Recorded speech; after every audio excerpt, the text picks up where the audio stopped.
Hello student, एक बार पुनः आपका आपके अपने YouTube चैनल्स के ऊपर हार्दिक स्वागत है। हम कर रहे थे भूगोल और भूगोल विषय के अंतर्गत हमने बहुत सारे चैप्टर कवर कर लिए थे और आज हम एक नए चैप्टर के साथ, नए लेसन्स के साथ, नए टॉपिक्स के ऊपर डिस्कशन करेंगे। और हमारा जो टॉपिक्स रहेगा आज वो रहेगा परिवहन।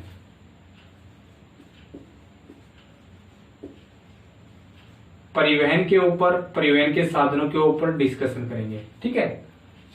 इसके अतिरिक्त इसके डिस्कशन करने से पहले इससे पहले हमने एक महत्वपूर्ण वीडियो डाला था, जो जरूरी नहीं है कि कोई स्टूडेंट ही हो, कोई भी ऐसा व्यक्ति जो अपने जीवन में कुछ हासिल करना चाहता है, कुछ करना चाहता है, उसके लिए मोटिवेशन का कार्य करता है। एक प्रकार से एक महत्वपूर्ण वीडियो डाला था जिसमें हमने 16 मुख्य पॉइंटों पर चर्चा की थी कि हम उन 16 पॉइंटों पर, 16 बिंदुओं के ऊपर अमल करके कुछ हद तक अपने जीवन में उनको अपनाकर हम सफलता के राह पर चल सकते हैं या सफलता हासिल कर सकते हैं, ठीक है। तो आप इससे पहले जो हमारा वीडियो प्लेलिस्ट में मिलेगा आपको, उसमें पढ़ाई कैसे करें इस नाम से है वो जो वीडियो है, उसको आप देखिएगा। आपको बहुत सारा कुछ जानने को, सीखने को मिलेगा और वो देखने के पश्चात वास्तव में आपका पढ़ाई करने को मन बिगड़ेगा, ठीक है। तो चलिए हम स्टार्ट करते हैं परिवहन के बारे में। परिवहन क्या होता है? परिवहन होता है व्यक्तियों, वस्तुओं एवं पशुओं का एक स्थान से दूसरे स्थान पर लाना या ले जाना। यानी कि हम एक व्यक्ति को दूसरे स्थान पर लाने या ले जाते हैं तो क्या क्या परिवहन हो रहा है, ठीक है। वस्तुओं को एक स्थान से दूसरे स्थान पर ला रहे हैं, ले जा रहे हैं, तो वो क्या हो रहा है? परिवहन हो रहा है, ठीक है। इसी तरह से पशुओं का या किसी भी चीज का एक स्थान से दूसरे स्थान पर जब हम लेके जाते हैं या उस स्थान से हम उस चीज को लेके आते हैं तो वो क्या है? वो परिवहन है। 10th क्लास के भूगोल विषय का लास्ट लेसन है, उसके अंतर्गत इसका नाम, जो लेसन का नाम है वो राष्ट्रीय अर्थव्यवस्था की जीवन रेखा के नाम से है, ठीक है। कि किसी भी देश की जो इकोनॉमी है उसके अंदर लाइफ लाइन का कार्य करता है परिवहन। कैसे करता है कि हमारे जो आसपास जो हमारी जो आवश्यकताएं होती हैं, चाहे वो वस्तुओं की आवश्यकता हो, सेवाओं की आवश्यकता हो, वो वस्तु और सेवाएं हमारे आसपास उपलब्ध नहीं हो पाती। वो कहां से आएंगी? वो हमारे दूसरे जो आसपास के इलाके वहां से लेकर आएंगे हम, ठीक है। या उन इलाकों के अंदर, उन क्षेत्रों के अंदर वो चीज उपलब्ध नहीं हो पा रही है तो वहां पे हम उस चीज की सप्लाई करेंगे, भेजेंगे उसको, ठीक है। इसलिए उसका वस्तुओं और सेवाओं के अंदर किसका महत्व बढ़ रहा है? परिवहन का महत्व बढ़ रहा है, तभी वो हमारी जो आवश्यकताएं वो पूरी हो रही है, ठीक है। इसलिए उसका कहीं ना कहीं उस देश की जो नेशनल इकोनॉमी है, राष्ट्रीय अर्थव्यवस्था है, उसके अंदर योगदान होता है। अगर परिवहन नहीं होगा तो उस देश की जो इकोनॉमिक जो लाइफलाइन है, जीवन रेखा अर्थव्यवस्था की, वो डगमगा जाएगी, ठीक है। और डगमगा जाएगी तो इसके अंदर ज्यादा विकास नहीं होगा। तो परिवहन क्या होता है? परिवहन होता है वस्तुओं, व्यक्तियों एवं पशुओं का एक स्थान से दूसरे स्थान पर लाना और ले जाना। और ये कितने प्रकार से होता है? परिवहन है किसी भी वस्तु का, किसी भी व्यक्ति का परिवहन है वो 3 माध्यमों से होता है, ठीक है। वो 3 माध्यम कौन कौन से हैं? एक तो है स्थल, एक है जल और एक है वायु। इन 3 माध्यमों से वस्तुओं का परिवहन होता है, ठीक है। ऐसे भी कह सकते हैं ये जो है ना मोड ऑफ ट्रांसपोर्ट है, परिवहन के माध्यम हैं, ठीक है, जिनके माध्यम से हम वस्तुओं को एक स्थान से दूसरे स्थान पर ले जाते हैं। एक तो है स्थल परिवहन, एक जल परिवहन, एक वायु परिवहन, ठीक है। इन 3 माध्यमों से जो स्थल परिवहन है इसको आगे 3 भागों में बांटा जाता है।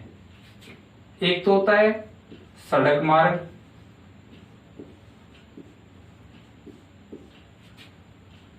एक होता है रेल मार्ग,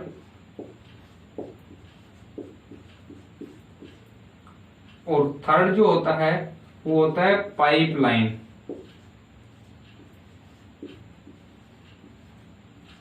यानी कि जो स्थल परिवहन जो होता है उसके अंदर तीन अलग अलग जो मोड ऑफ ट्रांसपोर्ट होते हैं, तीन माध्यम होते हैं। एक तो रोड ट्रांसपोर्ट, एक रेल ट्रांसपोर्ट, एक पाइपलाइन ट्रांसपोर्ट जो होता है वो इसके अंतर्गत शामिल किया जाता है। ठीक है।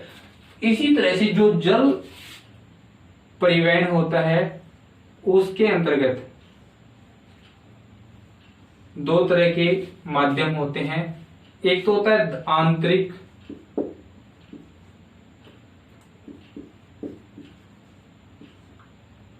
जलमार्ग और सेकंड जो होता है वो होता है समुद्री जलमार्ग।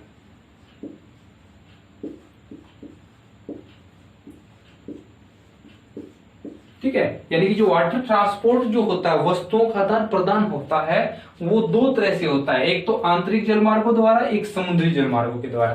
ठीक है। वायु जो परिवहन होता है उसको सेवाएं उपलब्ध कराने के आधार पे, जो एजेंसियां हैं उनके आधार पे दो प्रकार से विभाजित किया जाता है। एक तो अंतरराष्ट्रीय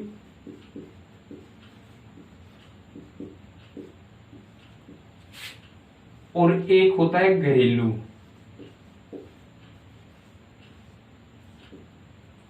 अंतरराष्ट्रीय वायु परिवहन और एक घरेलू वायु परिवहन या घरेलू सेवाएं एक प्रकार से। ठीक है। तो इस प्रकार से देखो परिवहन है, पहले तो इसकी डेफिनेशन हमें समझनी, सिंपल सा लेसन है, कुछ भी नहीं इस लेसन के अंदर। परिवहन के जो माध्यम जो होते हैं, स्थल परिवहन, जल परिवहन, वायु परिवहन, ऐसे तीन भागों में बांट दिया। फिर स्थल के अंतर्गत तीन चीजें हैं, क्या? सड़क मार्ग, रेल मार्ग और पाइपलाइन परिवहन। इसी तरह से जल मार्ग है वो आंतरिक जल मार्ग, समुद्री जल मार्ग। वायु परिवहन है, वायु सेवाएं उपलब्ध कराने के आधार पे जो उसकी जो एजेंसियां हैं जो सेवाएं उपलब्ध कराती हैं वो है अंतरराष्ट्रीय वायु परिवहन सेवा और घरेलू वायु परिवहन सेवा। ठीक है। इस प्रकार से विभाजित कर दिया जाता है। अब हम जो बात करेंगे वो करेंगे इन्हीं में से जो शॉर्ट है ना, एक दिन में ही सब कुछ नहीं करेंगे हम। आज करेंगे स्थल परिवहन और स्थल परिवहन के अंतर्गत भी हम आज करेंगे सड़क मार्गों के ऊपर। सड़क मार्गों के ऊपर करेंगे कि सड़क मार्ग का क्या महत्व होता है। ठीक है। पहले तो हम बात करेंगे इसके महत्व की, या ऐसे बोल देते हैं कई बार 10th क्लास में आता है क्वेश्चन कि सड़क मार्गों के गुण बताइए कि क्या क्या गुण होते हैं सड़क मार्गों के, क्या क्या महत्व होता है। ठीक है। तो उसके तीन चार जो गुण होते हैं वो देख लेते हैं। सबसे पहले तो जो सड़क मार्ग जो होता है वो दवार से दवार सुविधा,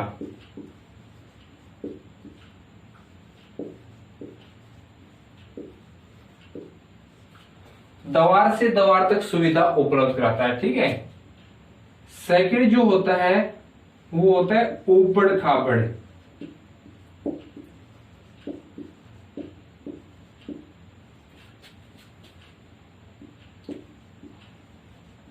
स्थानों तक पहुंच, यानी जो ऊबड़ खाबड़ जो स्थान होते हैं वहां पे इसको आसानी से पहुंचाया जा सकता है।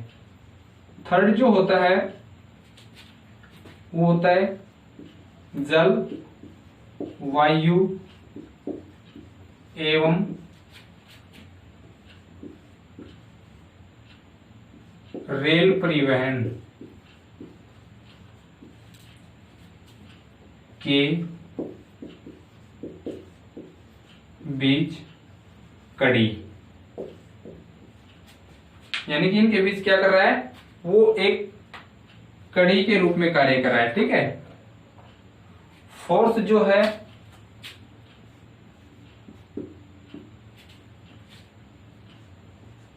निर्माण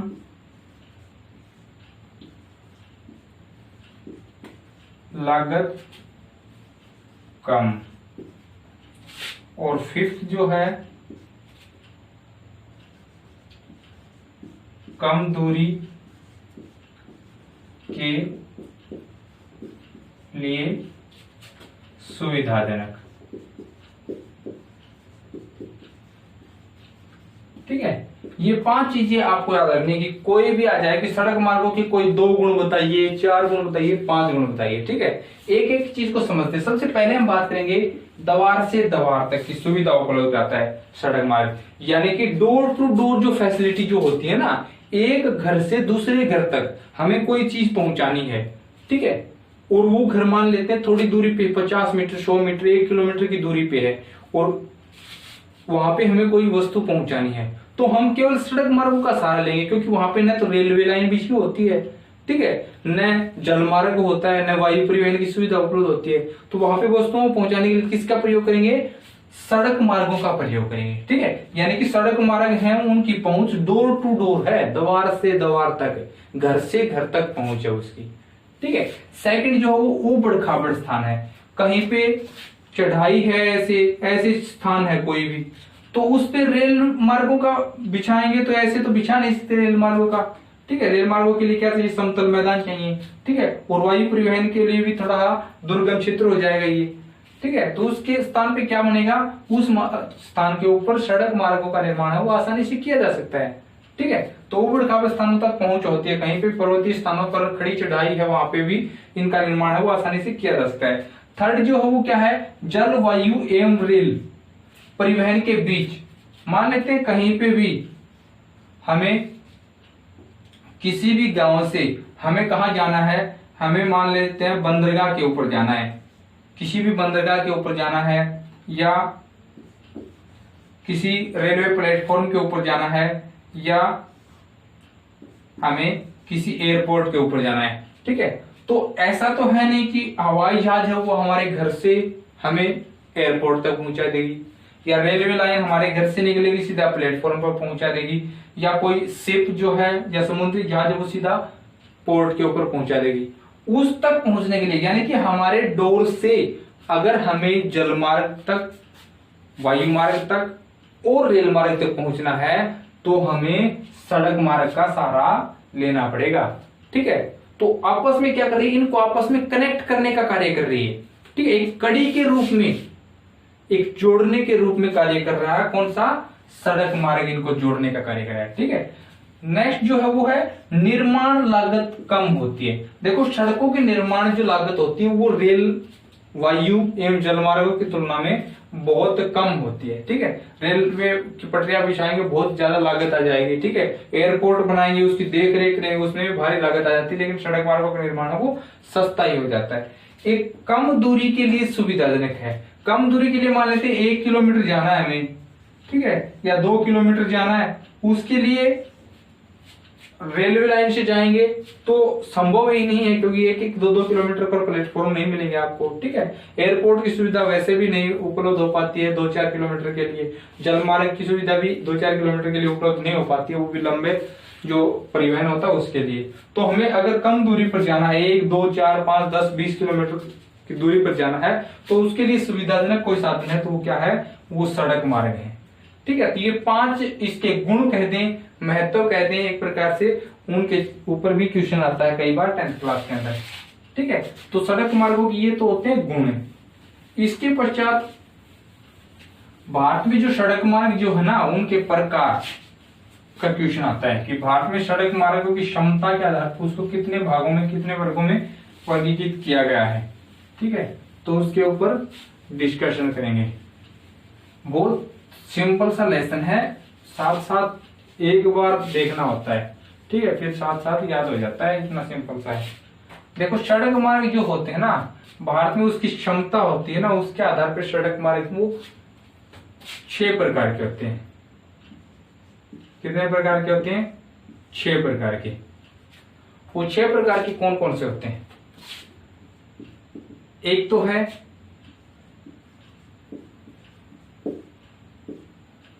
स्वर्णिम,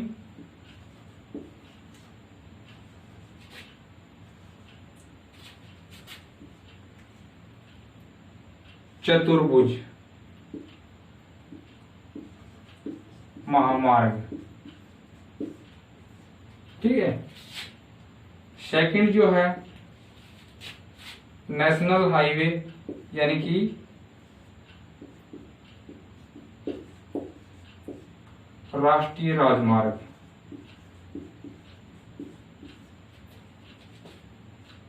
थर्ड जो है वो है राज्य राजमार्ग। फोर्थ जो है जिला सड़कें।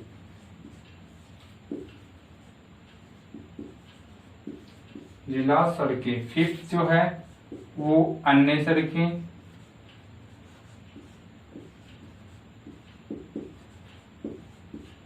और सिक्स जो हमारा रहने वाला इंपॉर्टेंट जो है वो है सीमांत सड़कें।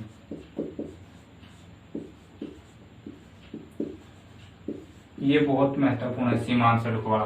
तो इस प्रकार से उस सड़क मार्ग की राजमार्ग की क्षमता के आधार पर भारत में जो सड़क मार्ग है उनको 6 अलग अलग भागों में विभाजित किया गया है। सबसे पहले स्वर्णिम चतुर्भुज महामार्ग,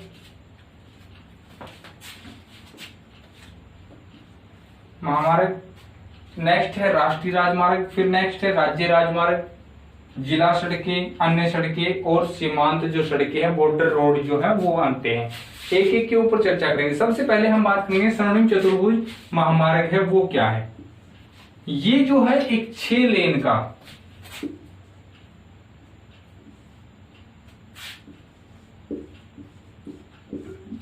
का महामार्ग है जिसके ऊपर एक साथ 6 गाड़ियां वो गुजर सकती है। ठीक है।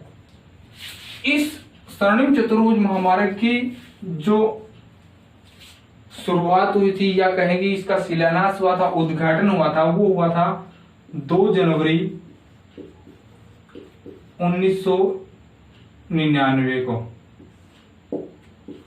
2 जनवरी 1999 को उस समय के जो तत्कालीन प्रधानमंत्री श्री अटल बिहारी वाजपेयी हैं, उन्होंने स्वर्णिम चतुर्भुज महामार्ग के नींव रखी थी, एक प्रकार से उसका उद्घाटन किया था। ठीक है।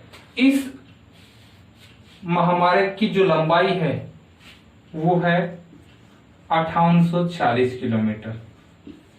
ठीक है। और ये जो महामार्ग है वो देश के 4 प्रमुख महानगरों दिल्ली,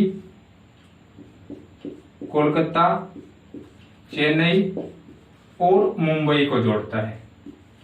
ठीक है। डीकेसीएम जो है दिल्ली, कोलकाता, चेन्नई और मुंबई को आपस में जोड़ता है। कौन सा? स्वर्णिम चतुर्भुज महामार्ग। हमें क्या करना है? सबसे पहले स्वर्णिम चतुर्भुज महामार्ग की शुरुआत 2 जनवरी 1999 को तत्कालीन प्रधानमंत्री श्री अटल बिहारी वाजपेयी ने की थी। इस महामार्ग की लंबाई 5840 किलोमीटर है। जो 6 लेन है, बाधा रहित जो महामार्ग है वो है। यह जो महामार्ग है वो 4 प्रमुख शहरों महानगरों को आपस में जोड़ता है। दिल्ली, कोलकाता, चेन्नई और मुंबई को आपस में जोड़ने का कार्य करता है। इसके निर्माण करने का मुख्य उद्देश्य इन महानगरों के बीच आपस में जो दूरी है उसको कम करना है। ठीक है। आवागमन है उसको सुगम बनाना है, उसको आसान बनाना इस महामार्ग का प्रमुख उद्देश्य है। इस महामार्ग के अंतर्गत 2 प्रमुख योजनाएं हैं वो चलती हैं, शामिल होती हैं। एक तो है उत्तर से दक्षिण गलियारा। ठीक है। और एक है पूर्व से पश्चिम गलियारा। ये दोनों ही जो कॉरिडोर हैं या गलियारे हैं वो इसके अंतर्गत शामिल होते हैं।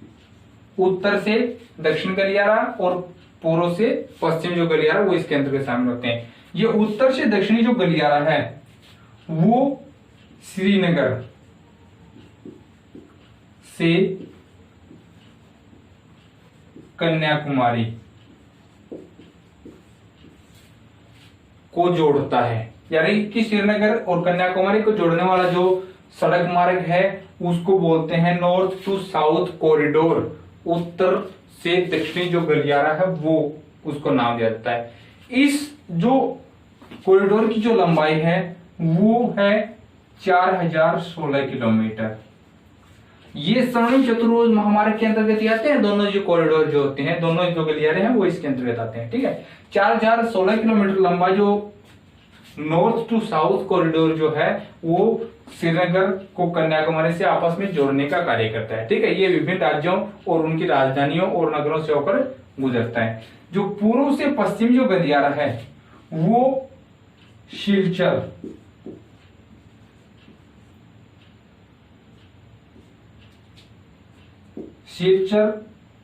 से पोरबंदर, असम में है सिलचर पूर्व में, और पोरबंदर है कहां पे, गुजरात के अंदर। इनको आपस में जोड़ने का कार्य करता है कौन सा, ईस्ट टू वेस्ट कॉरिडोर जो है वो इनको जोड़ने का कार्य करता है, सिलचर टू पोरबंदर। इसकी जो लंबाई है वो 3640 किलोमीटर है।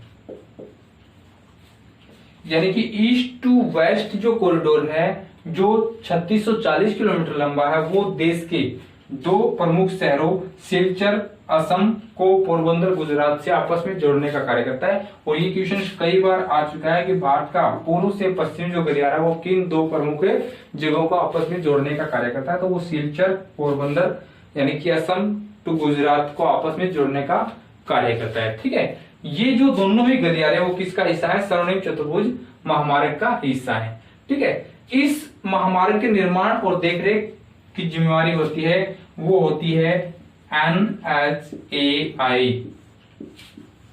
National highway authority of India. National highway authority of India जो है देश की राष्ट्रीय स्तर की जो एजेंसी है सड़क निर्माण की, वो इसके निर्माण का कार्य करती है, इसकी देखरेख जो होती है, इसकी मेंटेनेंस जो होती है उसका कार्य करती है NHAI, national highway authority of India. ये तो आता है स्वर्णिम चतुर्भुज महामार्ग के अंतर्गत। एक बार फिर रिपीट कर देता हूं, स्वर्णिम चतुर्भुज महामार्ग की शुरुआत 2 जनवरी 1999 को उस समय की जो प्रधानमंत्री श्री अटल बिहारी वाजपेयी ने की थी। 6 लेन यह महामार्ग देश के प्रमुख जो 4 महानगर हैं दिल्ली, कोलकाता, चेन्नई और मुंबई को जोड़ने का कार्य करता है, जिसकी लंबाई 5840 किलोमीटर है। ठीक है, इसके निर्माण करने का प्रमुख उद्देश्य चारों महानगरों के बीच दूरी को कम करना और यातायात को सुगम बनाना था। ठीक है, इसके अंतर्गत 2 प्रमुख गलियारे हैं, उत्तर से दक्षिण और पूर्व से पश्चिम जो गलियारे हैं वो भी शामिल होते हैं। उत्तर से दक्षिण जो गलियारा है वो श्रीनगर को कन्याकुमारी तक जोड़ता है, जिसकी लंबाई 4016 किलोमीटर है। वहीं पूर्व से पश्चिम जो गलियारा वो सिलचर असम से पोरबंदर गुजरात को आपस में जोड़ने का कार्य करता है, जिसकी लंबाई 3640 किलोमीटर है। इस संपूर्ण जो प्रोजेक्ट है इसका निर्माण करने की जो जिम्मेवारी होती है वो राष्ट्रीय स्तर की जो एजेंसी है national highway authority of India है, वो इसकी देखरेख, इसका निर्माण और इसके मेंटेनेंस जो होता है उसकी जिम्मेवारी लिए हुए है। ठीक है, यानी कि ये इसकी देखरेख करती है। ये तो होता है स्वर्णिम चतुर्भुज महामार्ग। सेकंड जो आता है वो आता है नेशनल हाईवे, राष्ट्रीय राजमार्ग क्या होते हैं। नेशनल हाईवे, नेशनल हाईवे क्या होते हैं, राष्ट्रीय स्तर के जो राजमार्ग जो होते हैं। ये जो राष्ट्रीय राजमार्ग जो होते हैं वो एक तो देश की राजधानी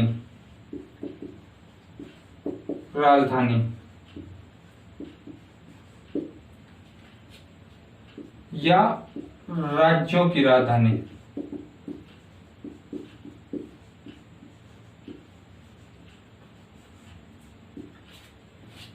को आपस में जोड़ने का कार्य करती है।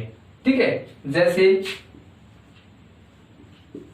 चंडीगढ़ है, चंडीगढ़ को जोड़ती है जयपुर के साथ। ये 2 राज्यों की राजधानी हो गई। इनको आपस में जोड़ने का जो सड़क मार्ग है वो है नेशनल हाईवे। ठीक है, या तो वो नेशनल हाईवे जो होता है, राष्ट्रीय राजमार्ग जो होता है, वो विभिन्न राज्यों की राजधानियों को या राज्यों की राजधानियों को देश की राजधानी के साथ आपस में जोड़ने का कार्य करता है। इसकी देखरेख करने का कार्य जो होता है वो केंद्र सरकार के पास होता है। और केंद्र सरकार की एक प्रमुख जो एजेंसी है वो है CPWD। ये जो डिपार्टमेंट है ये इसके निर्माण, इसकी देखरेख, इसकी मेंटेनेंस जो है उसका कार्य करती है। ये जो CPWD होती है सेंट्रल पब्लिक वर्क्स डिपार्टमेंट जो होता है, केंद्रीय लोक निर्माण विभाग जो होता है वो इसकी देखरेख करती है, किसकी? राष्ट्रीय राजमार्ग की। ठीक है, हो जाएगा। यानी कि राष्ट्रीय राजमार्ग देश की राजधानी को अन्य राज्यों की राजधानी या विभिन्न राज्य राजधानियों को आपस में जोड़ने का कार्य करता है। इसका निर्माण और देखरेख की जिम्मेवारी होती है वो किसकी होती है? केंद्र सरकार की होती है। जो केंद्र सरकार की जो एजेंसी होती है CPWD है, वो इसकी देखरेख करती है। ठीक है। थर्ड जो हमारा वो है राज्य राजमार्ग। राज्य राजमार्ग क्या होते हैं? स्टेट हाईवे भी कह देंगे। ये राज्य की राजधानी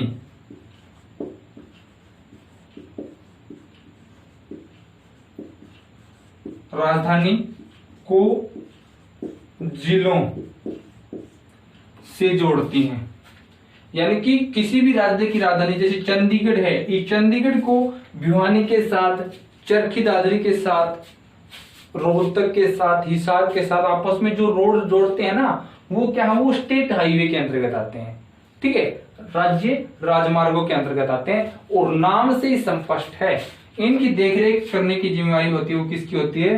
राज्य की होती है। राज्य सरकार इसकी देखरेख करती है। और जिस प्रकार से केंद्रीय स्तर पर जो केंद्र सरकार की जो एक एजेंसी होती है CPWD जो होती है, उसी तरह से PWD डिपार्टमेंट जो होता है वो इसके निर्माण और देखरेख की जिम्मेवारी उठाता है। पब्लिक वर्क्स डिपार्टमेंट जो होता है, सार्वजनिक निर्माण विभाग जो होता है, वो इसकी देखरेख करती है राज्य राजमार्ग की। इसके पश्चात है जिला सड़कें, डिस्ट्रिक्ट रोड जो है वो। एक तो डिस्ट्रिक्ट रोड है वो जिलों को जिलों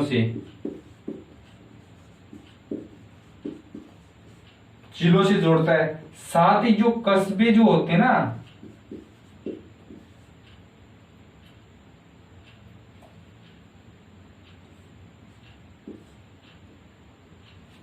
कस्बे होते हैं, कस्बे थोड़ा ब्लॉक कह लें, इनको आपस में जोड़ने का कार्य करता है। कोई भी खंड है, कोई भी टाउन है, ठीक है, उनको जिलों के साथ आपस में जोड़ने का, कनेक्टिविटी जो होती है करने का कार्य करते हैं। वो कौन से होते हैं? डिस्ट्रिक्ट रोड जो होते हैं वो। इनके निर्माण करने की जिम्मेवारी होती है वो किसकी होती है? जिला परिषद। जिला परिषद जो होती है वो इनकी देखरेख और निर्माण का कार्य वो करवाती है या खुद करती है। ठीक है, इसके अंतर्गत नेक्स्ट जो हो अन्य सड़कें। अन्य सड़कों के अंतर्गत जो सड़कें आती हैं वो ग्रामीण सड़कें जो होती हैं।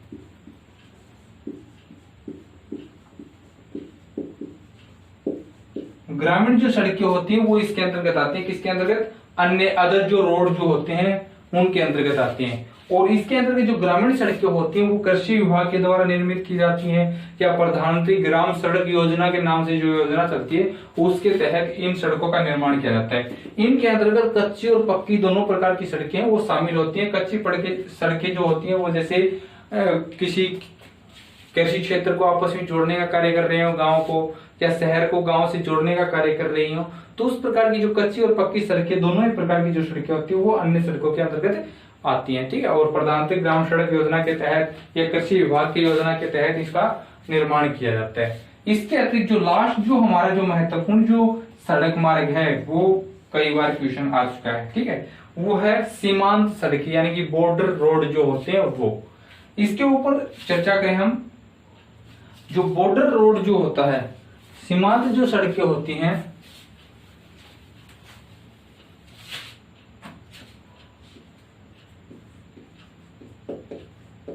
सीमांत सड़कें,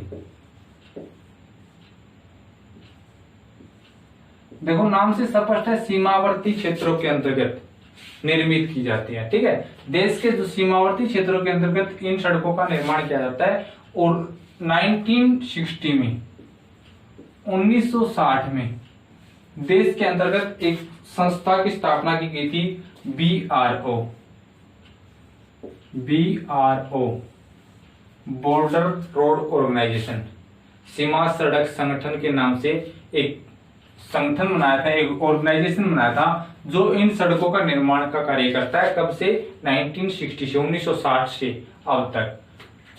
ये जो सीमांत जो सड़कें होती हैं इनका महत्व पूछा जाता है कि इनका क्या महत्व होता है। देखो इनका दो तीन चीजें होती हैं। एक तो देश की सुरक्षा,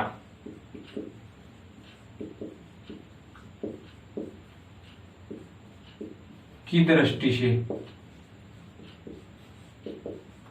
सुरक्षा की दृष्टि से इनका महत्व है, ठीक है। सेकंड जो होता है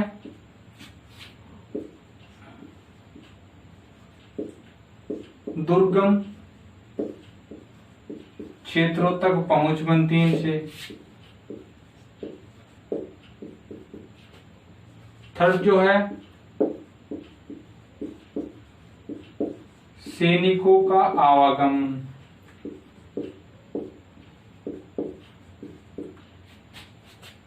सुगम होता है, ठीक है।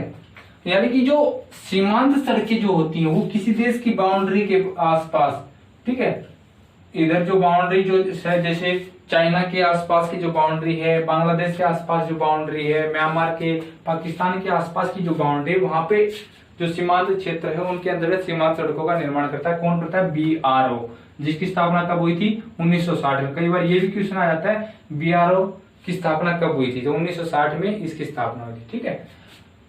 सीमांत सड़कों के महत्व पूछा जाता है कि क्या इंपॉर्टेंस होती है। तो सीमांत सड़कों के माध्यम से देश की जो सुरक्षा जो होती है वो सुनिश्चित होती है, ठीक है। इसके माध्यम से दुर्गम क्षेत्रों तक पहुंच जो होती है वो आसान हो जाती है, ठीक है। इसके अतिरिक्त सैनिकों का जो आवागमन है वो भी सुगम हो जाता है। सैनिक जो है सीमावर्ती क्षेत्रों के अंतर्गत आसानी से आवागमन कर सकते हैं। सैनिकों के लिए कुछ जो सामग्री पहुंचानी होती है, चाहे वो खाद्य सामग्री है, चाहे हथियार है, या और कोई जो सामग्री पहुंचानी होती है, वो इन सड़कों के माध्यम से आसानी से पहुंचाई जा सकती है, ठीक है। तो ये जो है वो सीमांत सड़कों के अंतर्गत आता था। तो सड़क मार्ग के, सथल मार्ग के अंतर्गत हमने जो महत्वपूर्ण जो आज टॉपिक किया है वो है सड़क मार्ग, यानी कि रोड ट्रांसपोर्ट जो होता है वो क्या है।